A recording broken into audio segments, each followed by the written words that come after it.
Dobrodošli v Missouri, zvezni državi, ki je svetu dala prvi sladoledni kornet in teflonsko ponev, z resničnimi dogodki pa navdahnila knjigo in film Izganjalec hudiča.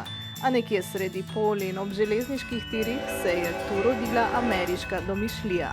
Danes noben gost ne pride več z vlakom, kako drugače je bilo leta 1906. Marselin še v tistih časih ni bil cilj, bil je le postanek na poti. Tukaj so se običajno ustavili, da so parnim lokomotivam dotočili vodo, potniki pa so si le raztegnili noge. Starša Walta Disneyja sta se odločila Chicago zamenjati za spokojnejše kraje ravno v sinovih najnežnejših letih, ko je zorela njegova domišljija, v naravi, v zelenem pod krošnjami in milim nebom. Že kot otrok je bil Walt zelo podjeten. V domačem Skadnju je gostil svojo prvo cirkuško predstavo. Nastopali so podhranjena koza, pujs, še psa in mačko je preoblekel. Vrstnikov, ki jih je povabil na predstavo, pa ni navdušil. Skoraj vse druge poslovne poteze so mu kasneje v življenju bolje uspele. Še Hollywood je prepričal, da je risanka zgleden celovečerni film.